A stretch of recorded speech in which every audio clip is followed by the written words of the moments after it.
This is a Rogue Media Network podcast.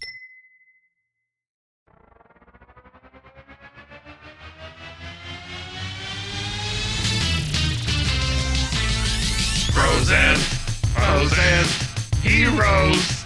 Gonna tell you about bros and foes and heroes. Gonna tell you about comic books, costumes, facts, Boots! and other stuff. In this week's issue, comics, Joe, Jack, and Stan.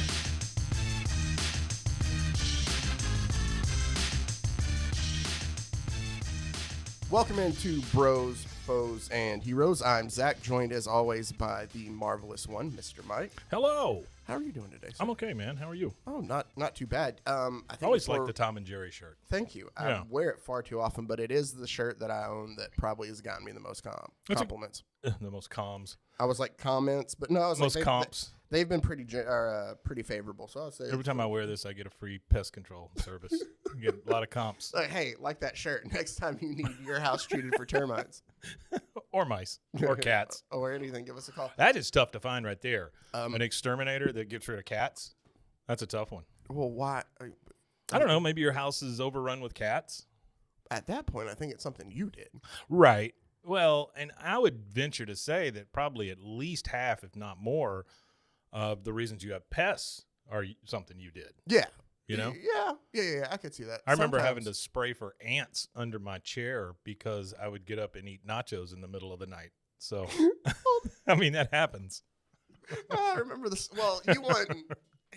Would you as much eat nachos as much as just fall asleep while just Yes, eating something exactly. and wake up and be like, oh, Well, I made nachos? More than often, more than one time it was nachos. Yeah. So I'm just going to assume it was Always nachos. nachos. But I want you to understand what nachos means at midnight and throughout the evening or throughout the morning, I guess. It just means I throw some chips on a paper plate and throw some cheese on top of it? and that's it. Yep. I just microwave those and eat them Yep. like a Neanderthal. While we're speaking. And by the way, go I'm ahead. sorry. No, you're fine. If we don't have Monterey Jack or Colby Jack, Velveeta? I've started using Gouda. Gouda nachos? Gouda nachos, yeah. How is that? I have to hold my finger up when I eat them, though. Like, I think it's actually not bad. It's fine. I mean, again, it's 1 o'clock in the morning and I'm eating chips and cheese, so who gives a crap? yeah, you know? that's true. You can't be picky. Speaking of food, though, you Yeah. gave me a gift, I guess did. we'll say. I did. A chocolate bar. They're limited edition. Limited edition Hershey's. Hershey's. Only the best for your dead folks. White. It sounds like a kid's hearse. It's a Hershey. Baby's first hearse. Oh man! So it is a white cream with sprinkles and popping candy. That's how I've Chocolate been bar. described before. I am going to attempt to try some here in a second. Yeah, you should. The thing that I love most about After this, you try it, I want to tell you something about it. okay, that I didn't know before until I looked at the back, is they put like a picture Yeah. to show you what the back of the candy bar looks like. That's what Abby was pointing out. She was like, look, it shows you what the bar looks like inside. Like, why don't they just create I like don't a know. clear window, Just- like like it's a checker, it's probably a piece of mail? easier. Just, it I is, don't but know. still, it's Has to just, go to 2 factories. Here's the Who thing, knows? though. When I open it up right there, it doesn't look necessarily like that. No, I think There's that is. more I think that sprinkles. one's blown up. Okay, so That's how your mouth's gonna feel. is Blown this- up. It's white chocolate, Yeah, I'm gonna try this. and then it has popping candy in it. Listen, the ambulance is already on its way. I heard it. It's an odd sensation, isn't This it? is weird. And it's super sweet. Yeah. And by the way, when you guys eat those, just remember I bought them Uh-oh. in June. So just letting you know, this is the end of September. But it's a Hershey's bar. I mean, what the hell's I going to keep happen? chewing by the mic trying to get some pop rock sounds, but it's not there. But it's No. that's weird. It's weird, right? Yeah. That is It's really an odd weird. sensation. I bought it for my grandkids, and they didn't even like it. So, of course, I brought it to work. Yeah. And you just gave them to us as gifts. Yeah. I didn't have to tell you all that other stuff. I could have. No, you didn't. But that's the way to get rid of stuff magnanimous. you don't want. Is just give it away as Yeah, gifts. that's what I do. Yeah, I can.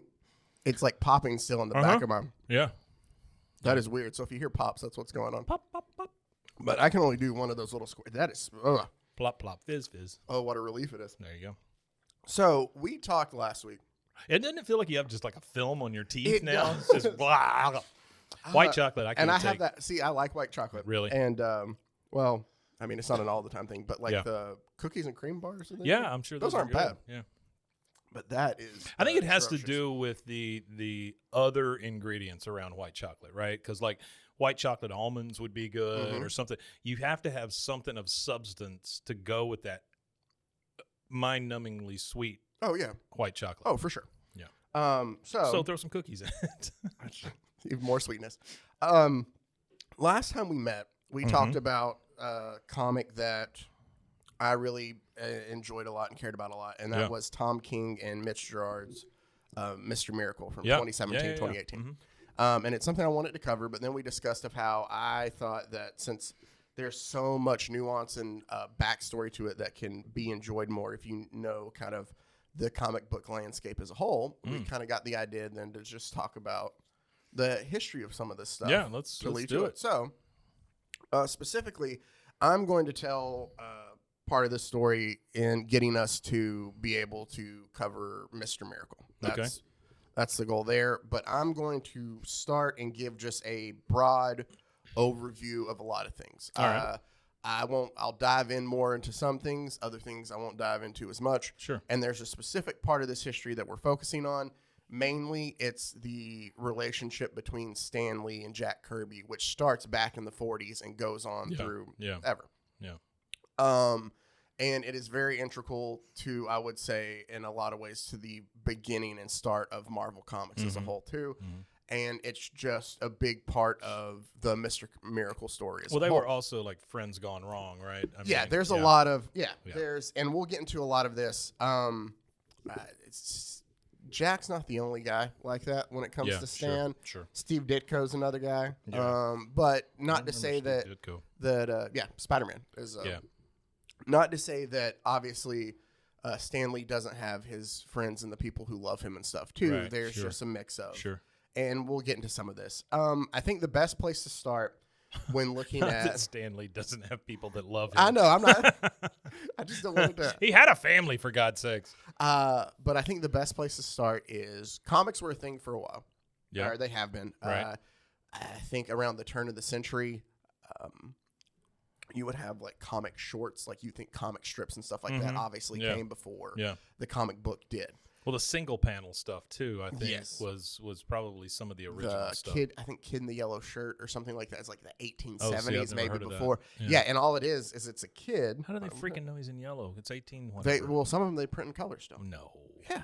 They had to like press the flowers, Maybe. squeeze the juice out, and then rub it on But the paper. the whole thing was like the jokes were his shirt would say different things, so it's kind of like but it's so early form still. on the shirt, you would get like thoughts and Yeah. other things that you Yeah, couldn't but it necessarily wouldn't be express. exactly. Yeah, But it wouldn't okay. necessarily be something like very simple. I've Could be like I'm sorry. No, go I ahead. No, interrupted keep you going. right in the middle. No, it could be like what? oh, I was just gonna say it could be different political statements or something like. It was just like a billboard in a way to put joke there. He would wear this and Yeah. say, "I'm with Hitler." Yeah, or something. it's funny. We'll get to that because So, there's no better place to talk about It's than always comic book Nazis. podcasts. Yeah. I wanted to do a comic strip for a long time. Really? Like I wanted to try it, especially with the advent of like internet comics and stuff. Oh, yeah. I just thought, just put something out for the heck of it. Why not? The issue is the story, right? Is having to come up with something each and every time. Oh, see, That's a rough one. That's the part that I can do. It's just Really? the putting the. I can do the pen draw. to paper thing. See, I can't do the. I can write it. I can come up with the idea, but Yeah. if it's in comic form, actually making manifest and Mm-hmm. making something that people would want to look at while they read. I could probably do the single panel. It's okay. Now I got to draw the same character in 3 panels or whatever, and that just I don't know. That scares me. No, I get that. So I'm a 1-panel man I get it. Hey, sometimes that's all you need. in a 1-panel van. Is there nothing on the other side of the van? Then? No, Okay. no, it's open on the other side. Um, Open concept. But so we get the first comic book in a way of where printing presses looking to, because it costs a lot of money to keep those things going. Yeah, sure. So overnight, hey, we need something to do. Like, we need something to print on them. So they came up with the idea of basically collections of all the strips of comics. Yeah, sure. That they would put in then with, like, you know, your Sunday paper and stuff like that. And those would be essentially the first comic the books. funny pages. Yeah. Fast forward to 1937, where Superman becomes a massive craze. Mm-hmm.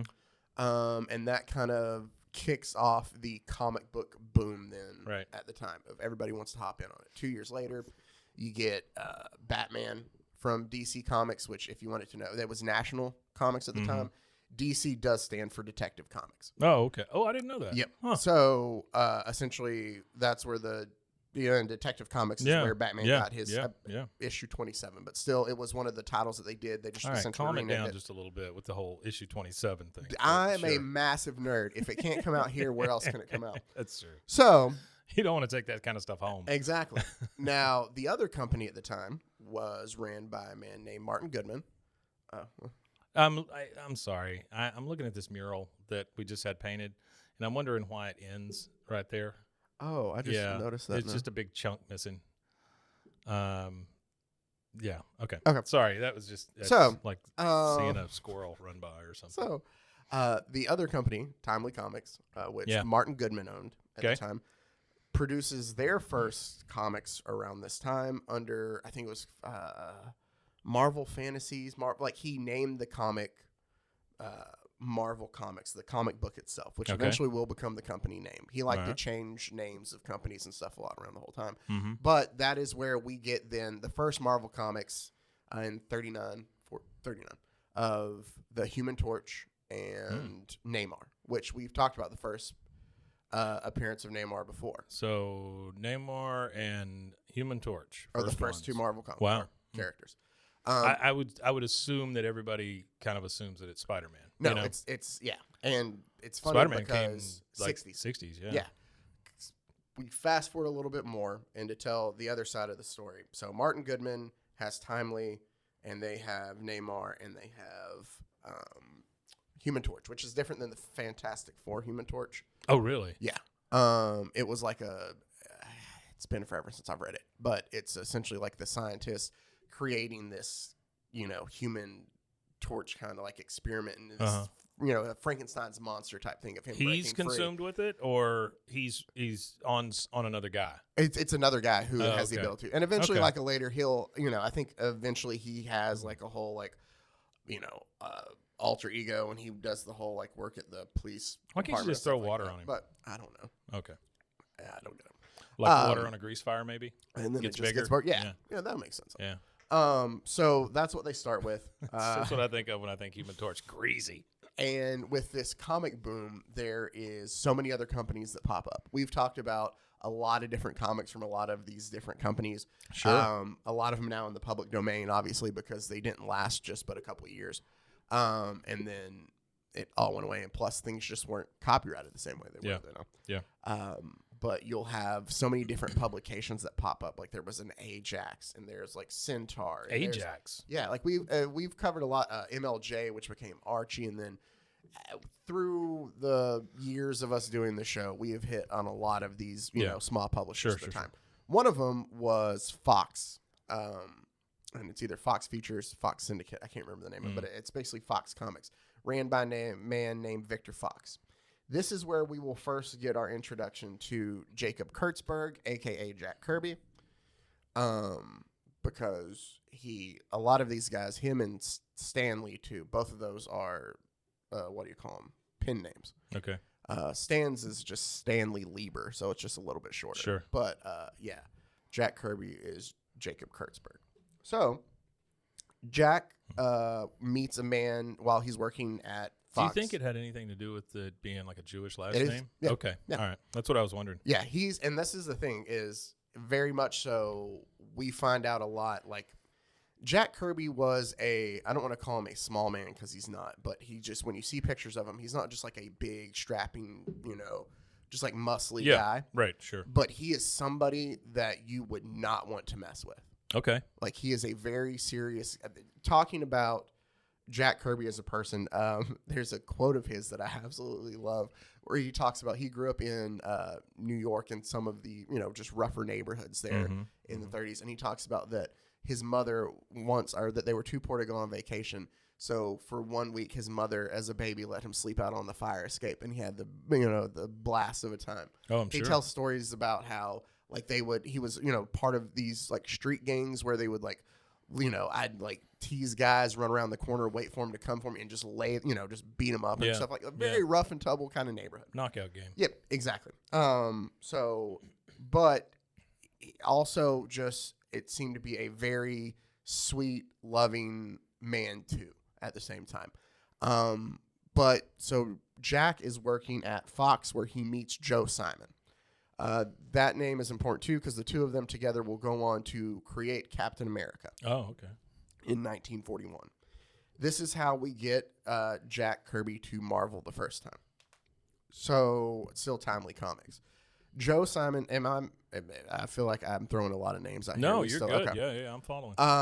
So Joe Simon. Picking up what you're putting down. Joe Simon, while working at Fox. Yeah. Well, I guess let's start back. Let's look at Marvel and Martin Goodman, who was always very much about trying to find the most economical way to do things. Okay. So he found out, hey, he was buying stories from from these smaller, like, what do you want to, workshops or not workshops, but like studios. Mm-hmm. And then just packaging them in his own. And he realized, hey, instead of paying some of these guys, I can pay just like the editor of one of the places to come up with content for me. And then he can, he can just create it directly for me. I don't need to buy from everybody else. Yeah. We'll just create more stuff in-house, which makes sense. Sure. Instead of buying from everybody, I bring one guy inside. And so the guy he brings in is Joe Simon. Oh, okay. And Joe Simon, who working at Fox, he and Jack Kirby have become really good friends. The two of them would work together for like years, 20-something years together, off and on. But yeah, so he's like, all right. So and Jack he brings Kirby, Joe Simon working at Fox. But Martin Goodman's like, I can bring them over, work for me. Mm-hmm. They come in there now working for Timely Comics, a.k.a. what will eventually be Marvel. Mm-hmm. So Joe Simon, Jack Kirby, while at Marvel, create Captain America. Okay. Massive, boom there too for them at the time. This 40s? This 41. 41. The thing that is so funny. That's why it's so massive. Exactly. And it also goes, this is to, I'm pretty sure that Joe Simon is two individuals from Jewish immigrant families too. Yeah, This is very important to them at the time. Yeah. So, while they're there, I found this funny in reading through everything, and there's some great books. Slugfest, the Untold, the Marvel Comics, The Untold Story by Sean Howe. There's a lot of great stuff out there that covers a lot of this stuff more in depth. But it's just interesting to me at the time that even though that was going on, Martin Goodman at Timely made them refer to Hitler as Hiller. And it was never Nazis because and we've talked about this before, he was afraid that they would get sued. Yeah. So, but then... Sued by the Nazis. But then, once it looks like, okay, we're entering World War II, the first issue of Captain America is Captain America punching Hitler in the face. Yeah, sure. And it was at that point, it was like, all right, this is what we need to do. And there was even concern that he might be dead before the comic, like the cover was going to print in 41. Granted, that wasn't the case, but so Stan Lee is how he fits into all this is through being related to Martin Goodman. Okay. So the owner of Timely Comics, Marvel Comics, who has just hired Joe Simon to come and do stories for them. Right. And he brought Jack Kirby along. Stanley Lieber is his nephew. Oh. So his mother was like, hey, Stan, he has dreams of writing this, great American novel. He can't seem to find a place to stick on anywhere else. Is there something you could do, you could have for him there? So I think like he had worked at a dress factory before. I don't remember what it was. He was at some factory beforehand before he finally got into comics. And it was him going there and essentially finding a job for his nephew there. Okay. They describe, I say they, as in Joe Simon and Jack Kirby, describe a young Stan Lee as somebody who was constantly making noise, constantly going around, like, trying to be in people's business. I bet. We talked about, you brought up the ocarina earlier. Yeah. Because we were talking about Zelda. Yeah, sure. And I told you, we'll talk about it later. Right. So apparently Stan would just play it in the office. Just play an ocarina. Like walk around, just playing. So an ocarina is almost like a pan flute kind of in a way. thing, So right? it looks like a potato with holes in it. Oh. I don't know, just the shape of Yeah. it. It's kind of oval. It's it's hollow What's and its puffed origin? up on the inside. Do you know? I don't know right offhand. Okay. But so yeah, that was he would go while they were trying to work, and he would just sit there and play the ocarina and stuff like that. So a young Joe Simon and Jack Kirby didn't necessarily they did not like him, but they were just like, he's kind of Just a like lot his kid needs to sometimes. shut up. Yeah. Yeah. So what we have here is where we already will get tension very early on between the two of them. Late 19th century from Italian, from "aka," meaning goose, referring to its shape. Okay, so okay, I get Looks that. like a goose body, I guess. It does look like a goose body. There you go. I'm about to get into then the first of many problems that will happen between Jack and Stan, and we will get into that right after this. Excitement.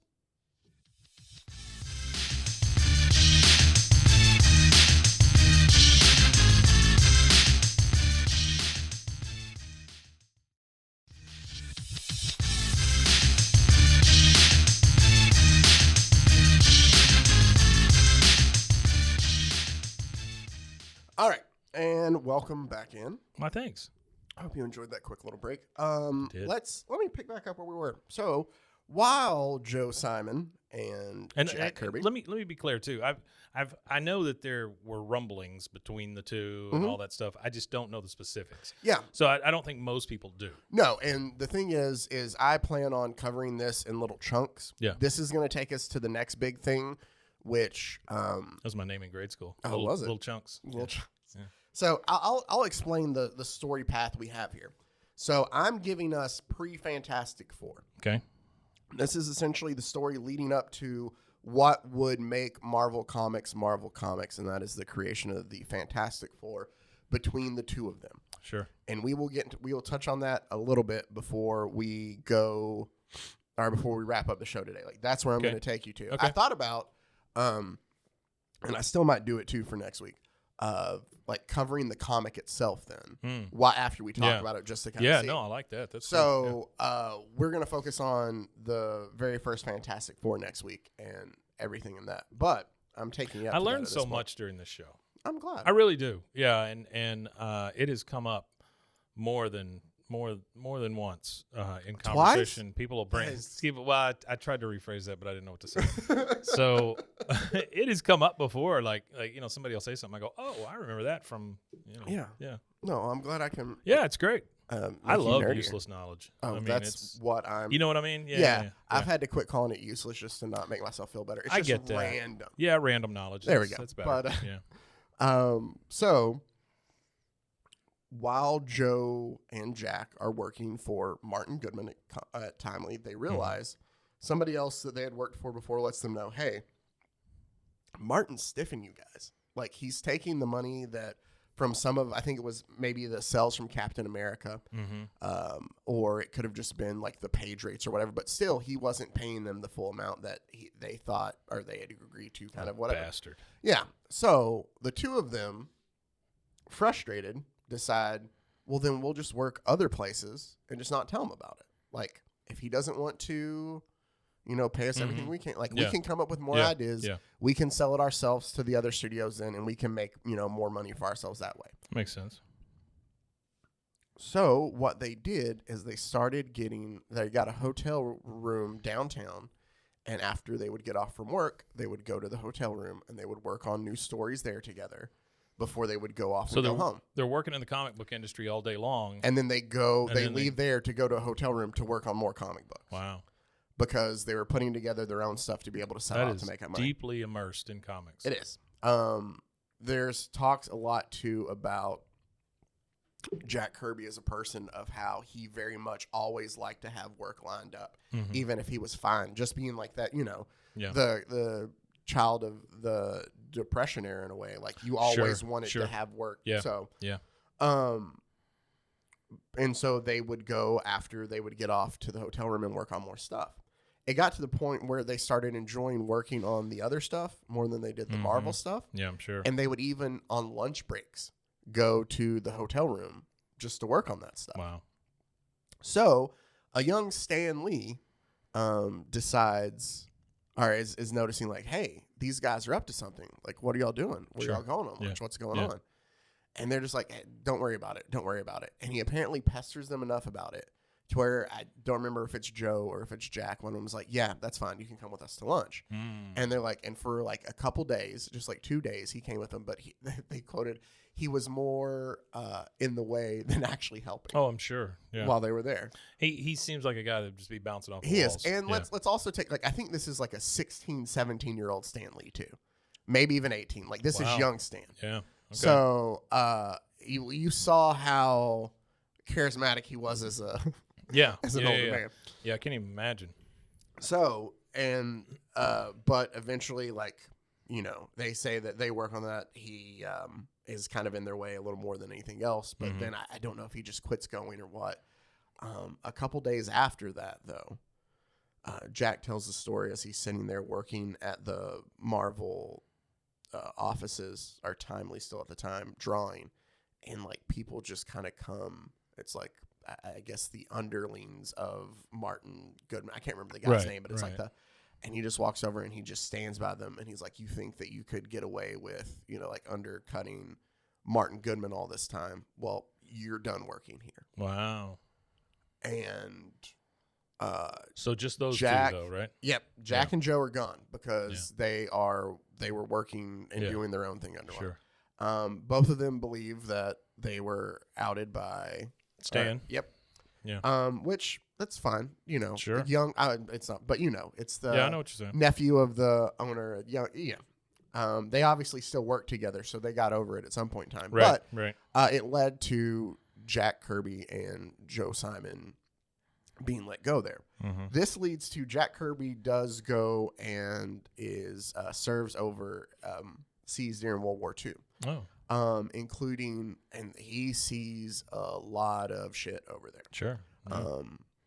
They find out that he World War II, famously known for its shit. Yeah, that's true. Yeah.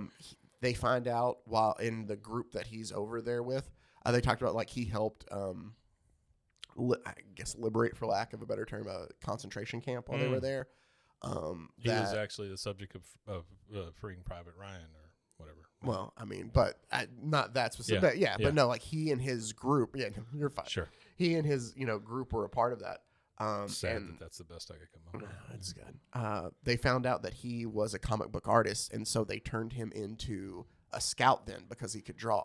Oh. So they would make him go ahead, which is kind of dangerous. Yeah. Go ahead, check everything out, and he would have to go back and draw maps for like them a all. Court reporter. Yeah. But they're just like, oh, you draw comics? All right, you're our scout now. Go up there and draw everything for us. Kind of makes sense. So he would have to go up, sneak into towns, try not to get caught and do all that. Wait, he'd have to come back and draw it from memory? Mm-hmm. Oh, wow. Or he would take it with him and, draw it was there. Sure. The stories he tells of just, the things that he witnessed and saw over there, it very much adds to the whole, when you think, how our... not meaning this in any negative tone whatsoever, but when you think of how some artists can, find beauty in things and all this chaos, it's very much like the floating paper bag in American, or plastic bag in American Beauty. Right. But the stories he told, and that I've listened to him tell and read and stuff about things that he saw in war, and just about, he would be like, it's horrifying, but oddly beautiful at the same time kind of stuff. I can see get that. how, and I think it definitely influenced his work on a lot of stuff from there forward. But while he's in the war, he gets frostbite on his foot. Okay. And there's worry that they might actually have to amputate it and stuff. So he has to stay back in a medical hospital while the rest of his group goes off on their next mission. Jack Kirby is the only surviving member of that battalion then. Okay. So he comes back now after all this stuff, and he hooks back up with Joe Simon, and they start working on producing their own comic books again. They try to find what's, big, what's popular, but also while they're working together, something happens in the 50s, which we've talked about before, and it's the early 50s with Dr. Frederick Wortham and just the panic about how awful comic books were and how they were, corrupting today's youth. And it just caused it to almost kill the comic book industry as a whole. We've kind of talked about that in a bunch of different areas, whether it's pool or comic books or whatever, anything new, Elvis's hips, whatever. It's always going to be something, and it almost killed what it was. These days it's porn. People are crazy. Well, it's not going to turn the kids weird. But, it depends on which one. Sure. But mostly foot stuff. But it's amazing how many times foot stuff comes up in this podcast about comic books. You're the one who always brings it up. I know. I'm sorry. I'm not saying that. I just think it's so weird. Thou protest too much, but still. Gross. But to combat and try to help out find new ways to make things work in the comic book industry. I think we've talked about this before. The two of them essentially created romance comics then too. Oh, really? Oh, okay. Like they were like, all right, like they want to, go after everybody for the crime and all. They were trying to find ways to be a niche that nobody was addressing. So the two of them created romance comics. Okay. Granted, romance existed, but were romance comics popular? Well, they became popular then. Yeah. Okay. So that kind of helped in the 50s and stuff. They're responsible for kind of helping. Seems like a narrow audience. It is but like things I've read, I haven't gone back and read any of them because it's just not. Yeah, sure. Things that I don't know. Too fat for love. I take that back. I go back and read them because they're funny on some of them. But I think that it was just like, hey, here's something new, maybe. Too fat for love. That one kills me every time. She was so upset that he didn't shave. Remember? Yes. What have I married? Yes, this beastly beast. man. Oh man, I'm gonna need to do some more of those. Those are great. It was literally the next morning. Yeah. She was questioning her wedding. Oh, because he didn't shave. Idiot. So that's what gets Jack. I've kind of covered in a brief, scattershot Jack up to. I'm trying to get us to the early 60s. Sure. Stan, during that time, after Joe and Jack are gone, he still stays with Timely Comics the whole time. He himself, once World War II comes, he enrolls. Yeah. He felt like he wanted to do something. Poor guy, they found out that he could write, and so just like, hey, with Kirby, you can draw stuff, you're going to be a scout. So they would make him write posters and stuff, including things about venereal diseases. Sure, there was a lot of that. Yeah. So he was like the writer for, different enemy, that kind of thing. Different army propaganda. But also at this the is time, still World War II? Yep. He would still be able to write stories for Captain America while he was there. And so he would sign them Private Stan Lee when he would write and stuff. But he is still working for Timely. The war is over. He comes back. This is when he kind of gets put in place of being over the comics division as a whole. Okay. There's still some, I don't know the exact hierarchy, but he's over a lot of it. They had been having trouble before of where artists missing deadlines and stuff like that. So whenever they had extra stories and stuff, Stan would save it just kind of for a rainy day to make sure, hey. Yeah, that's smart. Exactly. Yeah. Well, what happened is eventually he started hiring better people and more people to where the amount of leftover stuff they had was just piling up in a closet. Sure. Well, one day, Martin Goodman comes across all this unused inventory. Okay. And tells Stan, why haven't we used it? Fire everybody else. We're going to use this. Oh, my gosh. So, this has been I do feel bad for Stan on this a lot. So, he has to. Yeah. Right? They talk about, during the heyday of, the 50s and stuff, they installed a little, I guess, voice box. You know how you can, page people and stuff yeah. And that Stan would have to come on, Martin would go into his office, talk, and they'd leave, and then Stan would have to come on and be like, so-and-so, come into my office. Oh, and they started calling it the bitch box, is why they referred to it there. Well, it's like here, honestly, we have a door on the other room here that they say that the vice president of the company, that was his office, and he had a button underneath his desk, and where he pushed the button, it would shut the door. You knew if you were called in his office and he shut the door automatically that you were fired. Oh, yeah. So, poor Stan, in just trying to always. They also talked about that he was really big about trying to get the artist rates like paid, because Martin Goodman was kind of cheap of him. He would constantly go in and try to fight for it. It was a losing battle, but wait, the guy who wanted to use all the leftover inventory was cheap? Yeah. Yeah. And so once he found all the leftover inventory, he made Stan go in and fire everybody. Sure. The story that I read that is just so like I don't know what to call it touching, but just about the moment, is his secretary at the time said that he would call somebody in, he would talk to them, have to fire them, and then he would leave, go to the bathroom, throw up, go back, call the next person in, and it was just like that all day long. That's rough. So firing people is not great. No, it's not fun. It's not. Occasionally it's fun, but not if it's deserved. It's according to so who it is. Yeah. Stan is now back with Timely. They're having to use up all of this leftover inventory, and because of the panic about comic book sales are dwindling. It depends on who you ask, how the story goes. One is if you ask, I'm paraphrasing these essentially. One is if you ask Stan, he essentially kind of gets told or gets the opportunity then with them being, kind of on their last legs of being able to tell the stories that he wants to, and he does. Yeah. Eventually this leads to Fantastic Four. If you listen to the story that Jack Kirby tells, because he had been brought back because they did need artists eventually, just like one or two. And Stan did always love Jack's work. Like that's the thing is you can't deny that the respect that at least, I think the two of them had as for professionals for each other. But so he's there at when he shows up at the company, Jack says that he's watching them like carrying couches and desks out of the office, like, cause it's just that bad. And he goes, and Stan's just sitting there crying. And I tell him, son, Jack is very much a storyteller, man. Okay. And he's like, wipe those tears. I'm going to write us some stories, or I'm going to draw some stories that are going to get us back on the map. We're good. Let's go ahead and do this. Stan's like, thanks, mister. Thanks. Yeah. So what we get then here is we find through pure happenstance, Martin Goodman is out playing golf with not Jack Leibowitz. I don't know. I can't remember who the head of DC is at the time. Okay. And he's telling him, hey, I'm putting together this book. It's called The Justice League. It's great. It has all of our heroes in it, and it is selling so well. And he's just bragging on and on about this.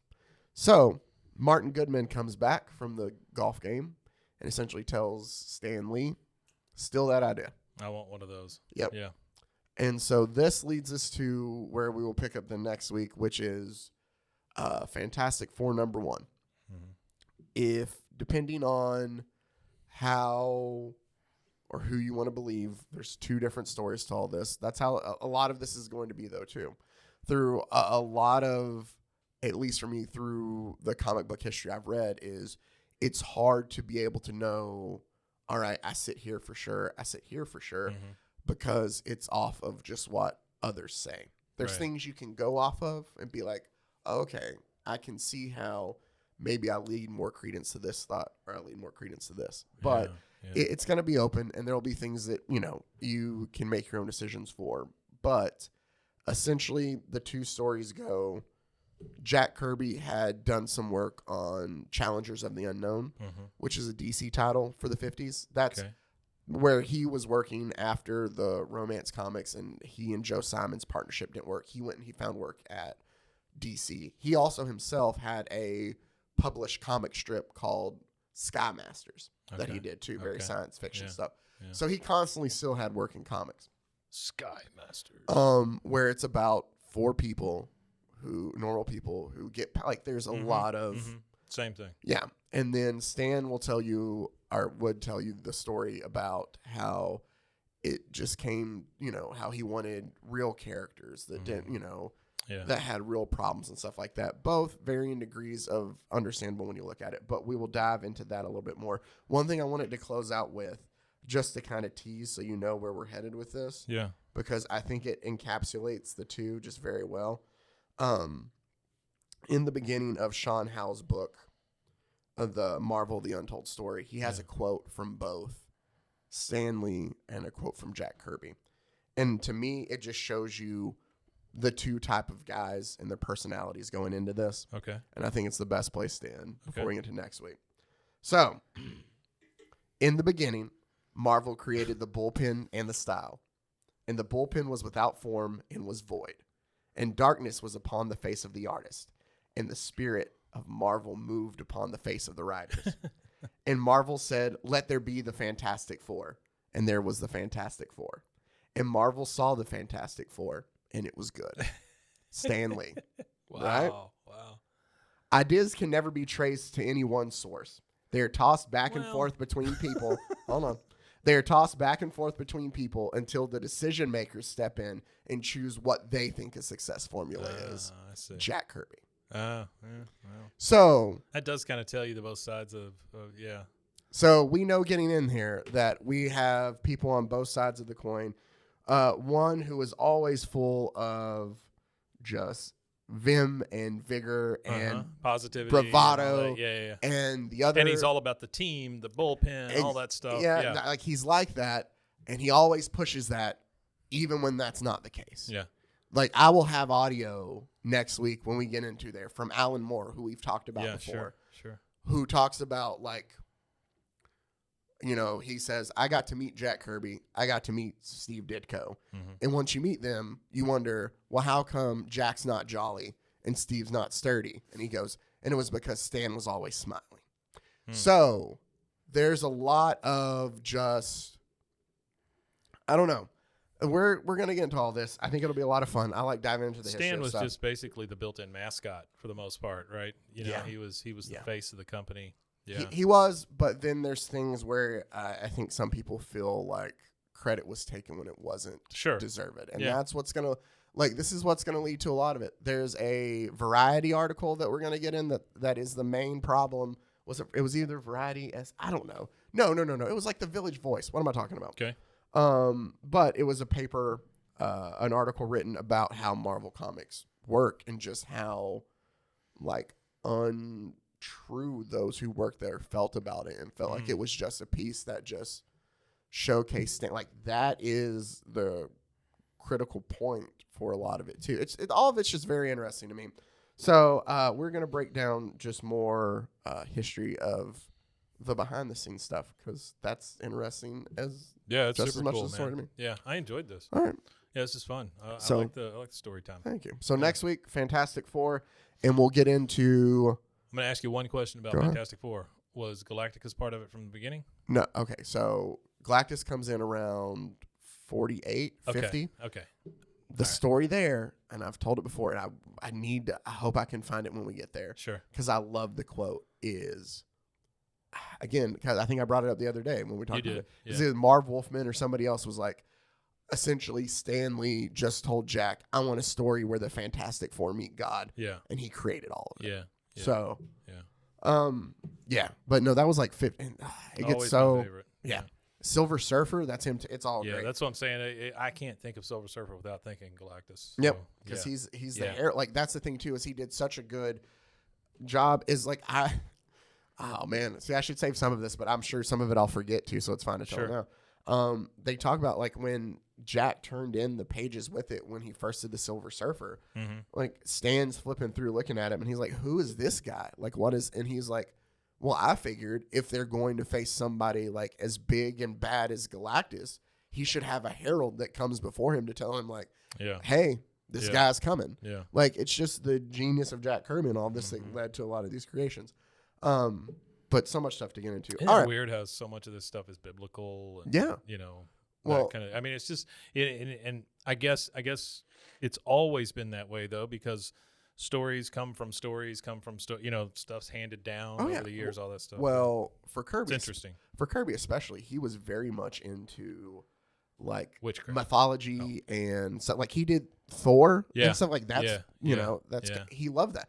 All of his stuff, if you look at, he is very much into just mythology and even just, you know, the religious tones. It's like just the stories. Yeah. Yeah. And it's really cool to see it play out. And Well, I mean, stuff. they're all great stories. Yeah. You know, when you look at it as like a story, Mhm. then biblical tales are good stories. Yeah. You know, and there's certainly good places to start with these type stories. Yeah. You know, because it's stuff people are familiar with. It's still hero's journey, all of that kind of stuff. And that's, you know, that was the whole idea that he had. And we'll get into it more of what led him to the creation of like of Darkseid and Mr. Miracle and the Forever People and Forever People. I've never heard of them. Yeah, and what is the last one? It's the New Gods. When he went to DC, I do remember was in that. his head what he wanted to do is he had been preparing and drawing Thor leading to Ragnarok. Like that was his, like he was he loved mythology. Yeah. And what he wanted to do after Ragnarok is essentially introduce complete new gods into Thor, then be like, hey, it wiped everything out like it would. Yeah, sure. This is Sure. what it is. Yeah. And they're like, no, like Thor sells well. We'll just keep Yeah. doing Thor. Yeah. So then like some of those ideas that he had there, he kept and then used later. See, I'm just going to ramble about this all day if I have You're to. good. You're good. Hey, I wanted to suggest something for down the line. Yes, sir. I would love to know, and you could pick maybe 5 or 6 of them or whatever, but throughout the years, I've noticed that if DC comes out with a character, Marvel comes out with their own version. If Marvel comes out with a character, DC comes out You with want to their know own about the version. knockoffs? Yeah, I would love to know about the origin and the knockoff. Origin and knockoff. You know, I think that'd be fun. Yeah, no, we can for sure do that Yeah. too. And there's a lot, like you said. It's Oh, one yeah. trying to keep up with the other on a lot of them. Vampires? Oh, we got those. Yep. Yeah, you know, it's Well, like all the time. Yeah. It's just so funny. Some of them are so blatant too. Sure. But Yeah. yep. So as always, thank you Great. guys for taking the time out to listen. Yeah, I'll just keep giving history lessons. But next week we'll cover an actual comic then too. No, this is fantastic, man. I really enjoyed it. I think it's cool. I think this is a cool little series we're doing. Yeah. So I'll be excited once we get this all done. And then now I have another idea of knockoffs to do as well. Yeah, I love that. As always, thank you for taking the time to listen. And until next week, stay safe, everybody. Golly con.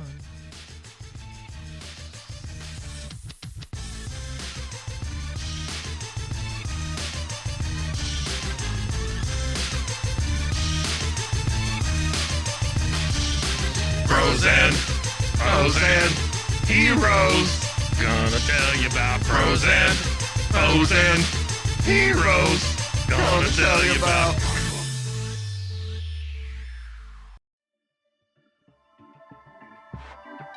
This has been a Rogue Media Network production.